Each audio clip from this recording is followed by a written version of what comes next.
2020, a year that we'd rather forget, leave behind as soon as 21 begins. But what if 2020 was a crucial year in our lives? That the challenges we faced and the adversity we pulled through was so much different from an eternal view. Instead of trying to push it all away and repress the anxiety, the angst and apprehension, we leant in and learned and became a people who grew. We are all changed so deeply by 2020, yet what we can look back on, we can learn from. Spring, the beginning of a new way of living, and all the routines we previously held thrown out of the windows that we'd become locked down behind. Society's real heroes quickly became known, frontline workers who put our lives before their own.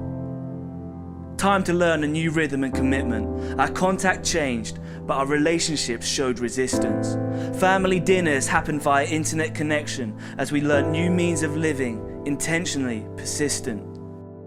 Summer, we celebrated birthdays and weddings from a distance and wept as we lost loved ones.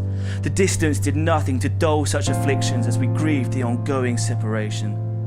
But in the midst of many groundhog days, dazed days and restless nights, an opportunity arose, a chance to not hit reset, but take stock and contemplate.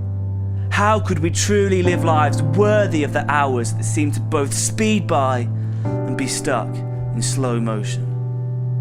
Autumn, a chance to set our own pace. Instead of trying to keep up with the current set by a culture mesmerised by an ever-increasing treadmill of work, life that tipped us off balance. Questions were stirring and it felt right to let them speak. Who am I? Could there be more to life? Is asking for help weak? The new school year felt significant, and not just for those of us back in the classroom. It was time for us all to learn a little more. Wisdom over cynicism, and a hope sparked by reports of a vaccine. Could that hold the cure? Winter. Confusion, just as it seemed we were at a resolution, that a light could be seen at the end of this tunnel. The tunnel turned into another dark hole, and a familiar descent back into the chaos of before. Anxiety rising, hope fading. But Christmas was just around the corner. Christmas, if we could just make it, that could turn everything around. So our politicians began planning, and we all started praying for any way that we could see family and friends and forget the year that had been. We had to save Christmas at any cost, even if that meant gambling on what in 2021 might be lost. But what if we don't save Christmas, but Christmas saves us? What if your daily monotony became an eternal melody? Your sense of boredom, a sense of being?